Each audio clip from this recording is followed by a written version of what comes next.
Anti Hindustan جو policies تھیں وہ جنگی جنون میں غزوہ ہند اور پتہ نہیں کیا کیا نان سینس باتیں ہمارے شروع ہو گئیں. نیٹ رزلٹ یہ ہے کہ کچھ نہ کشمیر کا ملا نہ سیاچن میں کچھ ملا. ایسٹ پاکستان ہمارے ہاتھوں سے نکل گیا کہ ایک کینسر کی پل ہے جو انڈیا سے 52 روپیز کی ملتی ہے اور ویسٹ سے ہم 161 کی لیتے ہیں. تو ہم کیوں انڈیا سے نہ لیں؟ کس پہ چلا دو گے؟ انڈیا پہ چلا دو گے تو وہ آپ پہ چلا دیں گے. یار یہ کیا بات ہوئی؟ تو بجائے جب تک آپ چلائیں گے وہ آپ کو تباہ کر دیں گے. India darling of the west ہے، تو اس کا مطلب یہ ہوا کہ جب ہمیں یہ پتا چل گیا کہ میں تو یہ سمجھتی ہوں کہ انہوں نے یہ سٹیٹمنٹ غلط دی ہے. اصل میں ان کو یہ کہنا چاہیے تھا کہ India darling of the world ہے. انڈیا اس وقت پوری دنیا کا ڈارلنگ بن چکا ہے. ان کو یہ بات کہہ 36 ایئرس پاکستان نے کیا اچیو کیا، یا پاکستان جنہوں نے بنایا انہوں نے کیا اچیو کیا، اور ہم اس بات سے باہر کیوں نہیں نکل پائے کہ ہندوستان ہمارا دشمن ہے.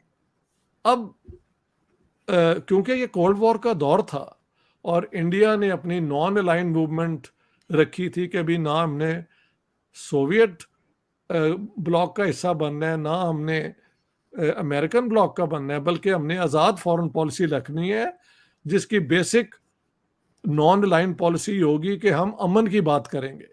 سو we will be supporting peace in the world.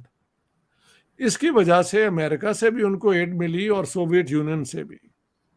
Soviet union کی ایڈ کا بڑا انٹرسٹنگ فیچر یہ تھا کہ انہوں نے ہندوستان کی جو کوشش تھی نا کہ ایک انڈسٹریل بیس بنا سکیں، اس میں سوویت یونین نے بہت مدد کی. امریکن مدد اور قسم کی آئی، لیکن انڈسٹریلائزیشن آف انڈیا میں سوویت یونین کی جو مدد تھی وہ بڑی امپورٹنٹ ثابت ہوئی.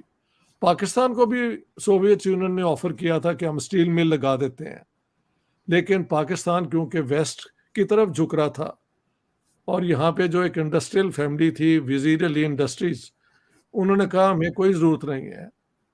لیکن پنگا کیا ہم نے لے لیا پہلے کشمیر میں 47 48 میں نے بتا چکا ہوں تب لیا تھا. اب 65 میں ایک اور جنگ شروع کر دی. 3 بندے انوالو تھے، ذوالفقار علی بھٹو فورن منسٹر، فورن سیکرٹری عزیز احمد اور میجر جنرل اختر حسین ملک. ان تینوں نے ایک پلان بنائی. اس کے 2 پورشنز تھے، Gibraltar, operation Gibraltar and grand slam. وہ ناکام ہو گیا. پاکستان نے کبھی دوبارہ اپنی انڈسٹریل گروتھ کی طرف رخ نہیں کیا، بلکہ جنگوں کی طرف اور انڈیا کے ساتھ وہ کیا کہتے ہیں ملٹری کمپٹیشن میں آ گئے. 71 وار ہوئی، اس میں ہم نے اس پاکستان کو خود ہی اپنے ہاتھوں سے جانے دیا because the Bengalis turned against you. اور اس کے بعد ہم نے وہ اسلامک ایکسٹریمزم کو اپنا ایک فورن پالیسی کا حصہ بنایا، جس کی وجہ سے ہمیں بہت ڈالر آئے افغان جہاد کے دوران، لیکن ہماری سوسائٹی کا ستیہ ناش ہو گیا. انڈیا کے خلاف تو پہلے سے ہم اینٹی ہندوستان جو پالیسیز تھیں وہ جنگی جنون میں غزوہ ہند اور پتہ نہیں کیا کیا نان سینس باتیں ہمارے شروع ہو گئیں. نیٹ رزلٹ یہ ہے کہ کچھ نہ کشمیر کا ملا نہ سیاچن میں کچھ ملا. ایسٹ پاکستان ہمارے ہاتھوں سے نکل گیا. اکانومی کا برا حال ہے، نوکریاں مل نہیں رہی لوگوں کو. انڈیا میں نے جا کے دیکھا ہے ان کی آئی ٹی انڈسٹری، اور آئی ٹی کا بار بار میں ذکر کرتا ہوں، ہر قسم کی انڈسٹری، فارماسیوٹیکلز وہ دنیا میں کمپیٹ کر رہے ہیں.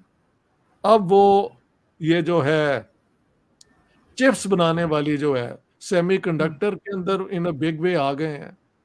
سو انڈیا جو بھی ہے اپنا ڈائریکشن صحیح ہے.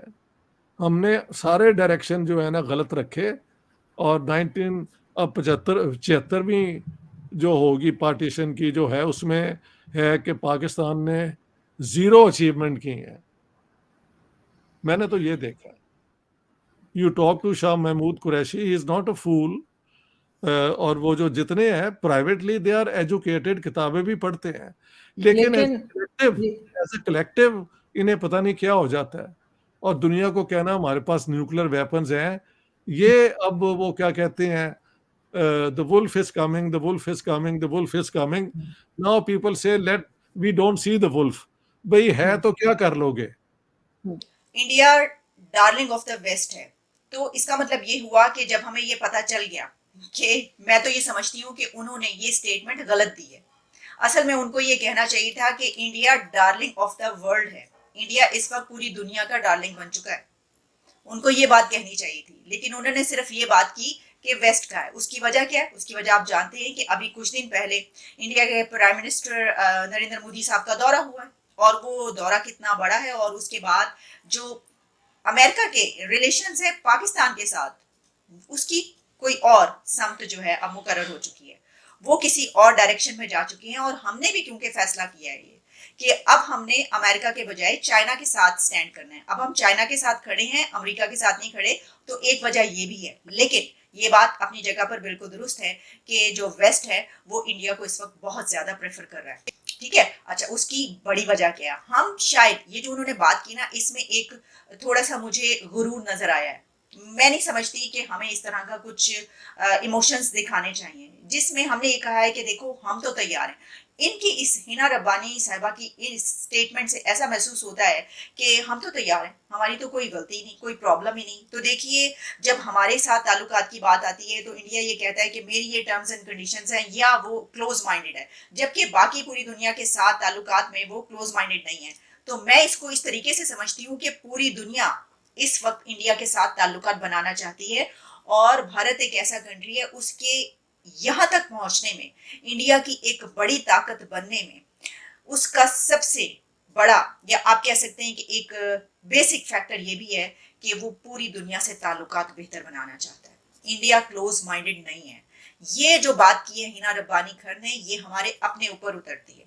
मैं तो इसको इस तरीके से देखती हूँ कि कोई भी कंट्री तरक्की कर ही नहीं सकता अगर वो किसी कंट्री के साथ ताल्लुकात बनाने के लिए अपना एक ऐसे माइंडसेट का मुजाहरा करे कि नहीं जी हमने ताल्लुकात नहीं रखने। तो मसला ये है कि जब हम इस डिबेट में आते हैं तो हमारी ये बात किस हद तक दुरुस्त साबित बैठती है। पता चल रहा है, जाहिर है कि वो अपने कंट्री को ही रिप्रेजेंट कर रही है, लेकिन इस रिप्रेजेंटेशन में थोड़ा सा सच भी शामिल कर लेना चाहिए। अगर तो हमने खुद हाथ बढ़ाया होता ताल्लुकात का, और हमने ट्रेड भी स्टार्ट करने की कोशिश की होती, लेकिन हमने तो ऐसा कभी कुछ किया नहीं, तो फिर आप ये बात कैसे कह सकती हैं कि ये जो माइंडसेट है, क्लोज माइंडसेट की आप बात करिए, तो ये तो हमारी तरफ से नजर आता है। भारत और पाकिस्तान एक ही दिन आज़ाद हुए और दोनों ने अपनी अलग अलग राह पकड़ ली। पाकिस्तान एक तरफ जहां मिलिट्री डिक्टेटरशिप के अंडर रहा, वहीं दूसरी तरफ भारत में प्रॉपर डेमोक्रेसी थी। टाइम पे इलेक्शन होते थे, जिसकी वजह से भारत की जो ग्रोथ है वो स्टेडली आगे बढ़ती रही, जबकि दूसरी तरफ पाकिस्तान में बहुत ही ज़्यादा फ्लक्चुएशन नज़र आए इकनॉमिकली और साथ ही साथ पॉलिटिकली। शुरुआत के दिनों में लगभग 10 साल के अंदर 7 प्राइम मिनिस्टर बदले गए, जो अपने आप में एक बहुत ही बड़ा पॉलिटिकल ब्लंडर है, ये दर्शाता है। अब स्थिति ये है कि आज़ादी के 75 सालों के बाद एक तरफ जहां पाकिस्तान टूटने की कगार पर है, डिफ़ॉल्ट करने की कगार पर है, वहीं भारत दुनिया की तीसरी बड़ी इकॉनमी बनने की तरफ बढ़ रहा है। इससे ये पता चलता है कि डेमोक्रेसी किसी भी लिहाज से मिलिट्री डिक्टेटरशिप से आगे रहती है।